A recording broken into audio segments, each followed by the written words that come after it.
আমার আজকের ভিডিওটা তোমাদেরকে এই বিষয়ে গাইড করার জন্য যে ওজন কমানোর জন্য ফ্যান্সি কোনো ফুড খাওয়া অথবা কোনো জিমে যাওয়ারও দরকার নেই। বাড়িতে কেবলমাত্র 10 মিনিট তুমি ব্যায়াম করে এবং বাড়ির তৈরি নর্মাল খাবার খেয়ে ওজনটা কমাতে পারো, যেটা করে আমি ওজন কমিয়েছি এবং এখনও সেটা মেনটেন করি ওয়েটটাকে মেনটেন রাখার জন্য।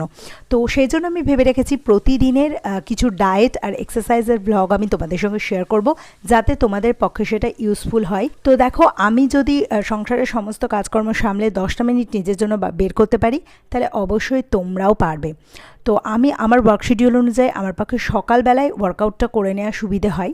তো তোমরাও আমার সঙ্গে এই একই রকম ওয়ার্কআউটগুলো করবে, কিন্তু সেটা তোমরা তোমাদের ওয়ার্ক শিডিউল অনুযায়ী যখন সুবিধে হবে তখনই করবে। সকালেই যে করতে হবে সেরকম কোনো মানে নেই। তো আমি ঘুম থেকে উঠে একটু জল খেয়ে ফ্রেশ হয়ে তারপরে আমি ওয়ার্কআউট করতে শুরু করি। তো প্রথমে আমরা করে নেব কিছু স্ট্রেচিং এক্সারসাইজ, যেগুলো করা যে কোনো ওয়ার্কআউটের আগে খুবই দরকার। তো আমরা প্রথমে বাবু হয়ে, যেটাকে বলে, কমফোর্টেবল একটা পশ্চারে বসে যাব। বসে গিয়ে দেখো, ঘাটটাকে আমরা প্রথমে ক্লকওয়াইজ, তারপরে অ্যান্টি ক্লকওয়াইজ ধীরে ধীরে এইভাবে ঘোরাবো। 1 2 3 4 5 এইভাবে কাউন্ট করতে হবে। কাউন্ট করে 5বার ক্লকওয়াইজ ঘোরাতে হবে, একই রকমভাবে 5বার অ্যান্টি ক্লকওয়াইজ ঘোরাতে হবে। দিয়ে আস্তে আস্তে ওপরে নিচে দুই পাশে ঘাটটাকে ঘোরাতে হবে। সেম একই রকমভাবে আমরা হাতটাকেও ঘোরাবো। হাতটাকে পেছনের দিক থেকে সামনের দিকে ঘোরাবো। 1 2 3 4 5 এইভাবে, আবার 1 2 3 4 5 এইভাবে করে সামনের দিক থেকে পেছনের দিকে ঘোরাবো। এরপরে আমরা হাত দুটোকে একদম কনুইটাকে না ভেঙে টান টান সোজা করে হাতটাকে মুঠি করে এইভাবে হাতটাকে ঘোরাবো। এটাও আমরা 1 2 3 4 5 এইভাবে গুনে ধীরে ধীরে হাতটাকে ঘোরাবো। এবার দেখো, বাম হাতটাকে ডান দিকের হাঁটুর ওপরে রেখে ডান হাতটাকে পেছনে, যতটা পর্যন্ত পেছনে নিয়ে যাওয়া যায় ততটা অবধি পেছনে নিয়ে যাব, কিন্তু হাত টান টান রাখতে হবে, কনুই ভাঙা চলবে না। দিয়ে আমাদেরকে পেছনে ঘুরতে হবে এইভাবে, এবং আমাদের 1 2 3 4 5 এইভাবে কাউন্ট করে আমাদেরকে 5 সেকেন্ড হোল্ড করে রাখতে হবে এই পশ্চারটা। সেম একই রকমভাবে আমরা করব উল্টো দিকের হাতের ক্ষেত্রেও। তো এই এক্সারসাইজগুলো দেখো খুব একটা কঠিন না, কিন্তু আমাদের শরীরের জয়েন্টে যে স্টিফনেসটা হয়ে থাকে সেইটাকে কাটানোর জন্য এক্সারসাইজগুলো ভীষণভাবে দরকার। এরপর আমরা চলে আসবো সহজ কিন্তু ভীষণ এফেক্টিভ কয়েকটা এক্সারসাইজে। আচ্ছা, প্রথম এক্সারসাইজটাতে আমি ঠিক যে পশ্চারে বসছি এই পশ্চারে আমাদেরকে বসতে হবে। এটাকে বলে মলাসন। যাদের কনস্টিপেশনের প্রবলেম রয়েছে তাদের জন্য এই আসনটা কিন্তু খুব উপকারী। দিয়ে আমাদেরকে কি করতে হবে, পায়ের বুড়ো আঙুল দুটোকে ধরে হাত আর পা টান টান রেখে কনুই বা হাঁটু না ভেঙে এইভাবে উঠে দাঁড়াতে হবে। দিয়ে আবার এইভাবে বসতে হবে, আবার উঠে দাঁড়াতে হবে। তো এই একবার ওঠা একবার বসা, এই পুরোটাকে আমি 1 হিসেবে কাউন্ট করব। এরকম করে 1 2 3 4 করে মোট 20 বার আমাদেরকে এটা করতে হবে। তারা 20 বার পারবে তারা 20 বারই করবে। যাদের পক্ষে 20 বার করা সম্ভব হবে না তারা 15 বার করবে। যাদের পক্ষে সেটাও সম্ভব হবে না তারা 10 বার করবে, কিন্তু সবসময় চেষ্টা করবে নিজের বেস্টটা দেওয়ার। আচ্ছা, এই আসনগুলো, প্রতিটা আসনই যেটা আমি যে কটা দেখাবো সেগুলো আমাদেরকে 2টো করে সেট করতে হবে। মানে 20 বার এইটা আসন করার পরে, 20 বার এই ওয়ার্কআউটটা করার পরে আমাদেরকে 5 সেকেন্ড একটুখানি রেস্ট নিয়ে নেব। তারপরে আমরা আবার 20 বার এইটা করব। ঠিক আছে, তারপরে আমরা নেক্সট এক্সারসাইজে যাব। এবার চলে আসছি আমি দ্বিতীয় এক্সারসাইজ। এই এক্সারসাইজটাতে আমরা সোজা টান টান হয়ে দাঁড়াবো, হাতটাকে টান টান করে ওপরে তুলে রাখবো এবং পাটাকে আমাকে একবার ডান পা একবার বাম পা এইভাবে অল্টারনেট করে করতে হবে। পাটাকে, হাঁটুটাকে ভেঙে পাটাকে ওপরে তুলতে হবে এবং সবসময় চেষ্টা করতে হবে হাঁটুটা যাতে ব্রেস্টের কাছাকাছি এসে পৌঁছয়। তো এইটাও আমরা 20 বার করব এবং 2টো করে সেট করব।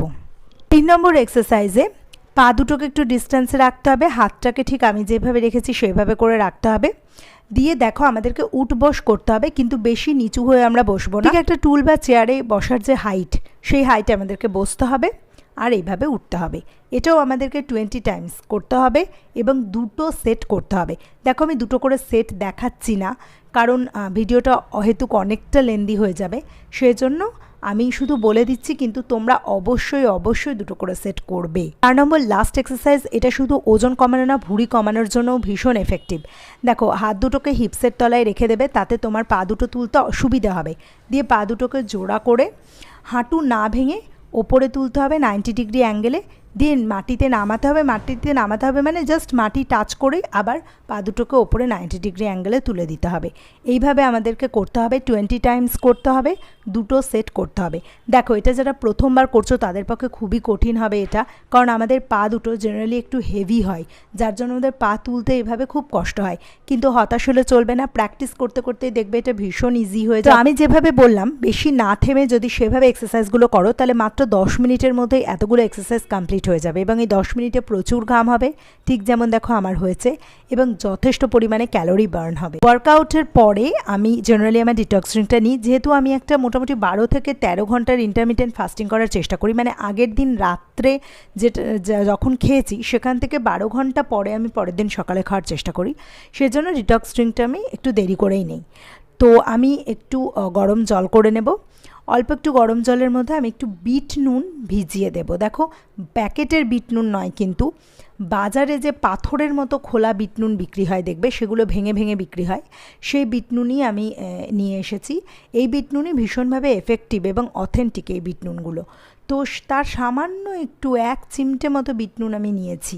দেখো এই বিট নুনটাকে আমি অল্প একটু গরম জলের মধ্যে এই 1 মিনিট মতো ভিজিয়ে রাখবো। এটা ভালো করে গুলে যাবে যখন, তখন এর সঙ্গে একটু নর্মাল জল অ্যাড করে এটাকে মোটামুটি একটা ঈষদুষ্ণ টেম্পারেচারে এনে এর মধ্যে আমি অর্ধেকটা লেবুর রস স্কুইজ করে নেব, তাহলেই রেডি হয়ে যাবে আমার ডিটক্স ড্রিঙ্ক।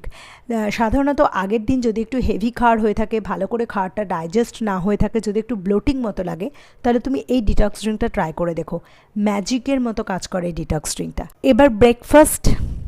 আচ্ছা, এবার ব্রেকফাস্টের মোটামুটি 10-15 মিনিট আগে আমি নিয়ে নিয়েছি কয়েকটা ভেজানো কাঠবাদাম। দেখো প্রতিদিন যে আমি কাঠবাদামই নিই সেটা না, বিভিন্ন দিন বিভিন্ন জিনিস নিই, সেটা তোমরা পরে দেখতে পাবে।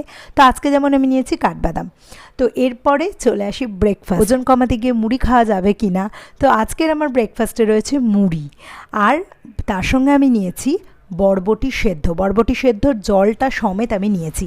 দেখো ওজন কমাতে গেলে অবশ্যই মুড়ি খাওয়া যাবে, কারণ মুড়িতে ক্যালোরি অনেক কম থাকে, যদিও মুড়িতে কার্বোহাইড্রেটের পরিমাণটা বেশি থাকে, তাই মুড়ির পরিমাণটাকে কম নিতে হবে। আমি জল সমেত বরবটিটা যতটা নিয়েছি ঠিক ততটা পরিমাণে মুড়ি নিয়েছি। তো বরবটির মধ্যে কিন্তু প্রচুর পরিমাণে প্রোটিন রয়েছে, এবং মুড়ি দিয়ে তুমি এই জল সমেত বরবটিটা যখন খাবে তখন এটা যথেষ্ট হেভি হয় এবং পেট অনেকক্ষণ ভর্তি থাকে, আর খেতেও খুব একটা খারাপ লাগে না। তো এটাই আমার আজকের ব্রেকফাস্ট। মাঝখানে আমি একটু আম নিয়েছিলাম, ঠাকুরের ভোগে একটু আম দিয়েছিলাম। তো এটা আমার মিড মর্নিং স্ন্যাক হয়ে গিয়েছে। তো এরপরে আমি ডাইরেক্ট চলে আসছি লাঞ্চে সেরকম বিশেষ কিছু নেই। লাঞ্চে আজকে পিওর ভেজ লাঞ্চ আছে, অড়হরের ডাল, যার মধ্যে ডুমুর আর কাঁঠালের বীজ আমি সেদ্ধ দিয়ে দিয়েছিলাম, তো সেটা রয়েছে। আর আছে অল্প একটু আলু বাদাম ভাজা।